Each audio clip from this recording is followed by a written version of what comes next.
6 mois se sont écoulés depuis que nos Cubers sont arrivés dans les locaux de Cube3 et vous l'avez vu au travers de cette série, de nombreuses choses se sont passées.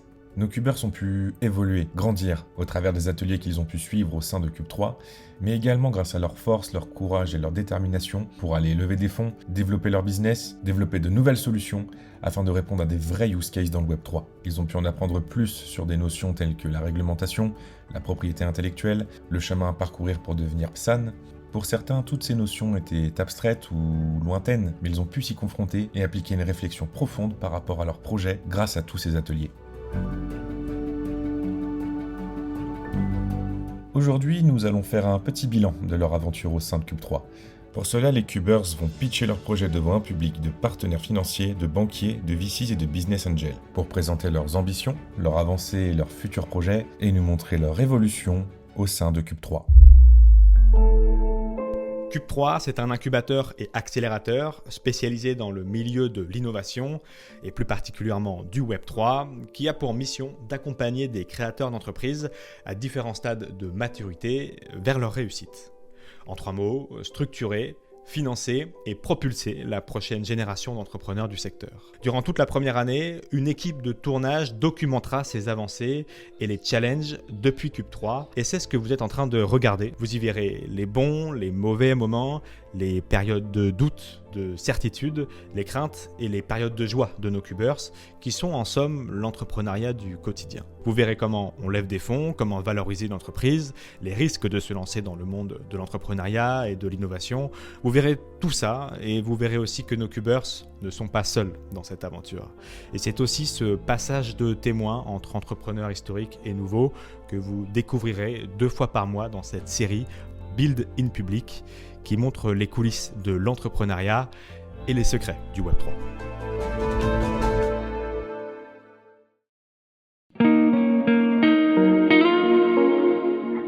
Comme vous l'avez vu, le programme d'aujourd'hui est plutôt chargé. Avant de retrouver nos Cubers pour écouter leur pitch, il nous faut ouvrir un dossier complexe mais ô combien important pour nos Cubers, la conformité. Pour nous en parler, nous avons reçu Franck Manoukian de RegSharp qui va nous éclairer sur ce point complexe et crucial de l'entrepreneuriat en France et dans le Web3. On ne peut pas demander à une activité qui n'est pas rentable d'être conforme. C'est pas possible. C'est pas possible parce qu'il va y avoir des questions d'allocation et d'arbitrage qui feront que, bien entendu, tant que vous n'êtes pas rentable, ça va être très compliqué d'être conforme. Or, si on suit un peu la logique telle du calendrier qu'on vient de vous présenter, on se dit mais attends, en fait tu es en train de me dire que moi il faut que je sois quand même conforme justement et que ça va avoir un coût, alors que mon BP, potentiellement, il peut ne pas être rentable.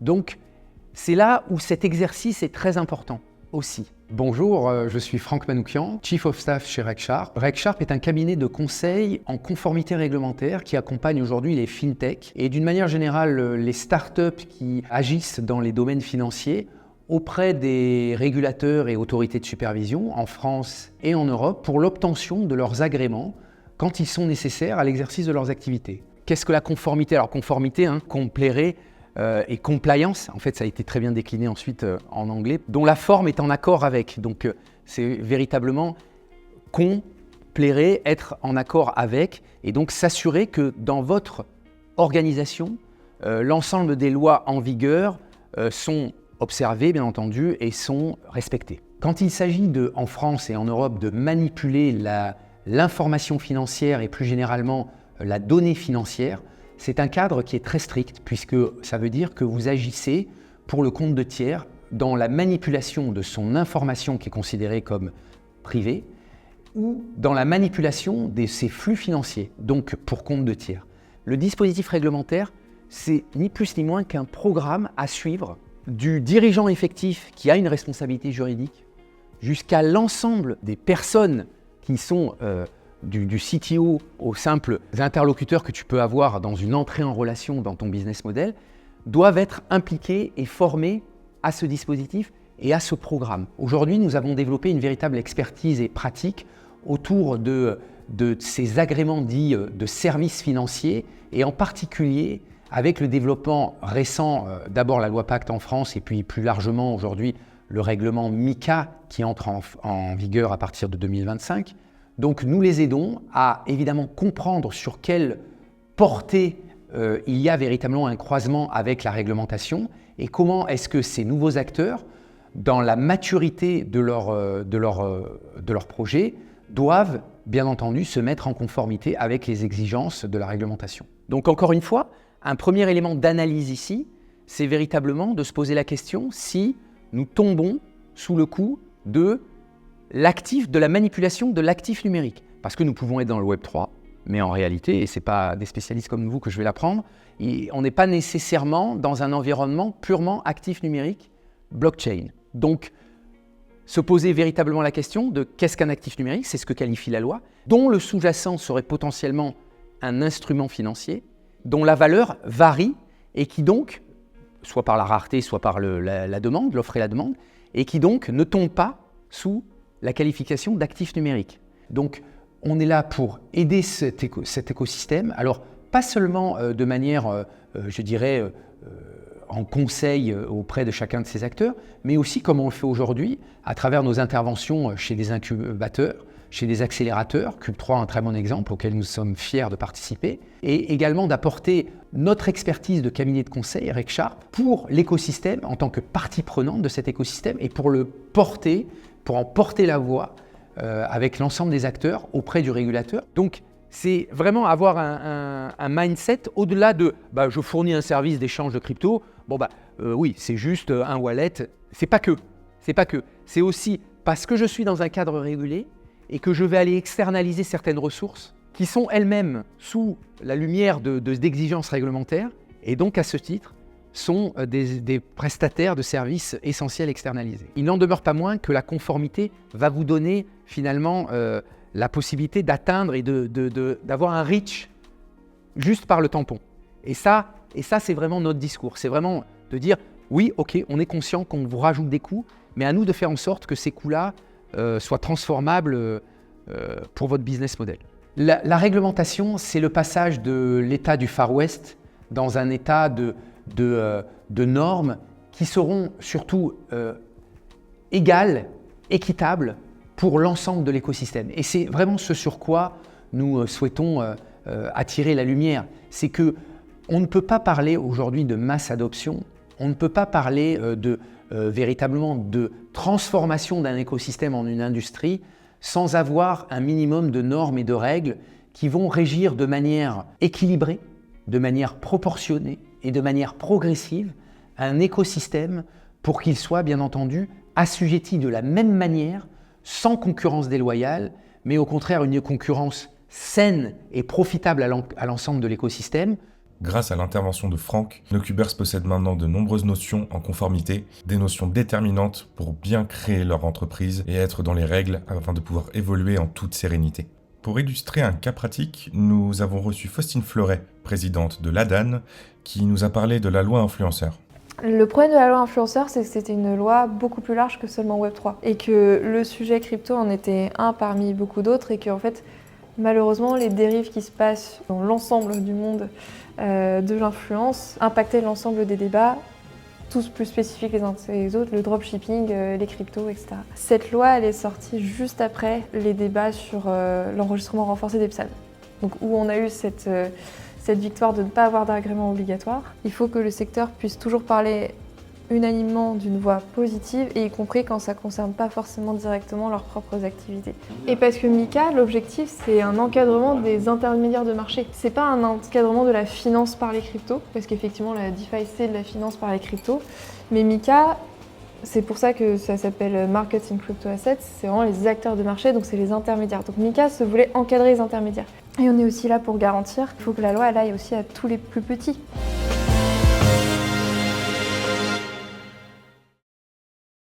Merci beaucoup à toutes et à tous d'être présents ce soir à Cube3, une petite soirée qui a pour objectif déjà de vous expliquer ce qu'on fait ici à Cube3, qui est un incubateur accélérateur Web3 que j'ai l'honneur de diriger. Et ensuite, surtout, et c'est pour ça que vous êtes là, vous présenter les quelques projets que nous accélérons à Cube3 et qui lèvent de l'argent. Vous allez voir, c'est des rounds qui vont démarrer à 150 000, 200 000 euros. Pouvez-vous lever la main ceux qui ont des cryptos aujourd'hui? D'accord, ok, très bien. Là encore, les entrepreneurs que vous allez voir ce soir, ce n'est pas n'importe qui. C'est des gens qui ont été sélectionnés parmi 300 candidatures. J'espère par certains d'entre vous ce soir qui sont extrêmement vigilants à ce qu'ils construisent parce que la technologie que nous bâtissons aujourd'hui ici a de grandes chances de bouleverser les usages de demain. Et vous le savez, la technologie est neutre, c'est ce que nous en faisons qui peut déterminer beaucoup de choses. Après cette introduction au Web3 par notre CEO Valentin Demey, laissons les investisseurs écouter le pitch de nos Cubers. Je suis devant vous aujourd'hui donc pour vous présenter Coinstancy, votre super partenaire crypto. On réalise une levée de fonds afin de se lancer sur le marché français. Et vous savez quoi ?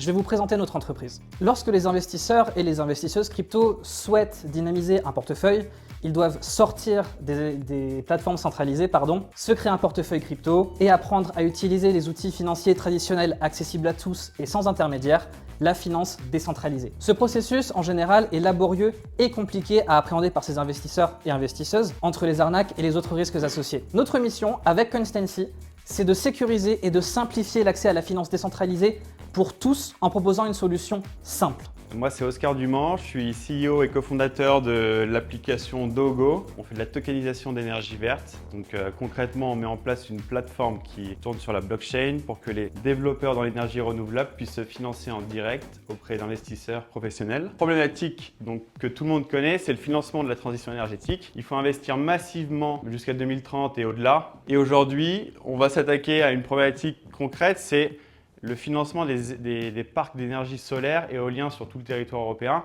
qui font moins de 10 millions d'euros de valeur. Donc l'intérêt de la blockchain, c'est que via notre solution, tous les flux entrants et sortants, ils vont arriver en euros, ils vont ressortir en euros, mais entre-temps, ils seront passés en crypto-euro, avec un partenaire qui fait de on-ramp et off-ramp, qui s'appelle Monerium, qui est monnaie électronique auprès de la BCE.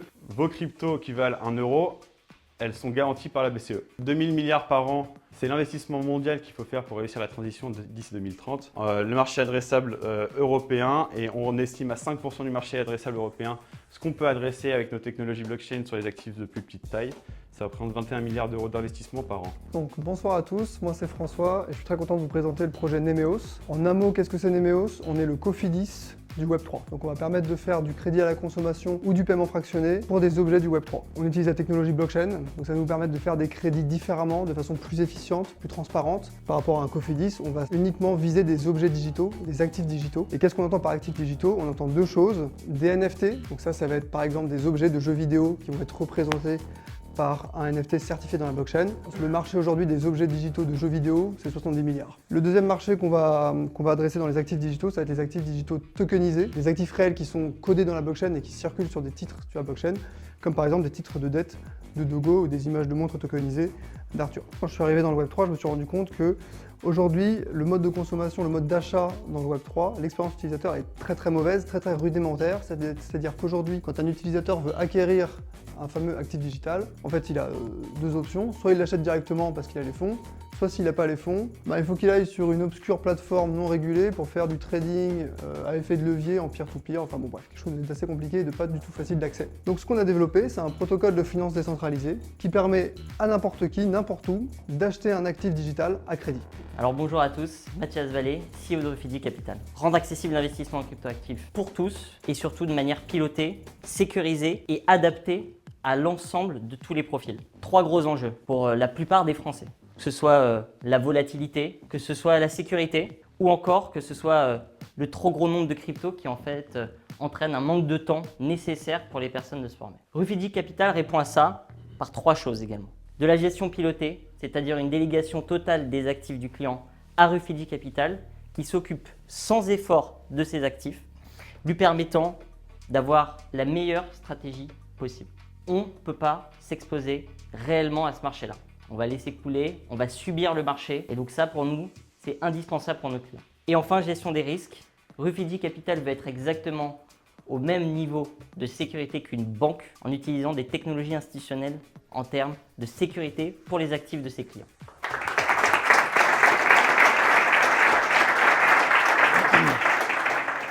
Bon, Comme vous l'avez vu, nos cubeurs sont relevés avec brio ce défi. En 6 mois, nous avons pu les voir prendre de l'assurance, avec des investisseurs ou de simples curieux voulant connaître leur projet. Le public leur a posé de nombreuses questions et se sont montrés très intéressés, ce qui ne présage que du bon pour nos entrepreneurs. Je ne sais pas si j'ai fait une bonne ou une mauvaise prestation. C'est un bel exercice, en tout cas devant 60 personnes de pitcher sa boîte. Toujours en bonne entente et en bonne humeur de pouvoir le faire. C'est toujours un plaisir de pitcher sa boîte et de rendre Refidi encore plus visible que ce qu'il est aujourd'hui. Après cet exercice, nos cubeurs ont pu échanger, expliquer, approfondir leurs notions auprès des investisseurs qui les ont écoutés autour d'un cocktail afin de créer du contact, créer de l'interaction et pourquoi pas finir de lever des fonds. Effectivement, le pitch s'est très bien déroulé, mieux que ce que j'espérais, donc c'est vraiment parfait. Maintenant, effectivement, la partie derrière, apéro avec les contacts investisseurs, c'est la partie la plus importante. Ouais, on a pu discuter avec 3 investisseurs jusqu'à présent. On espère pouvoir compléter cette levée de fonds comme il se doit. Donc je vais y retourner et on va tout donner.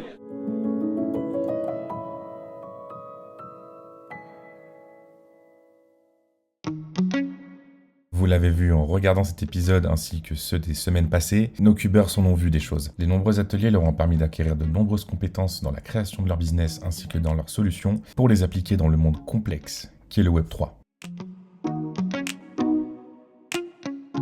Vous l'avez vu pendant les pitchs de nos cubeurs, ils s'affirment, ils savent de quoi ils parlent. Leurs compétences et la pertinence de leur projet ne fait plus débat. Ils vont pouvoir maintenant sereinement lever des fonds et mener leur projet à bien. 6 mois se sont écoulés, mais 6 autres sont à venir. Nos cubeurs ne sont qu'à la moitié de leur aventure et de nombreux obstacles se dressent encore entre eux et leur réussite. Je vous donne rendez-vous dans quelques semaines pour suivre l'avancée de leur projet, dans ce qui est le cœur de notre écosystème, le Web 3. À très vite!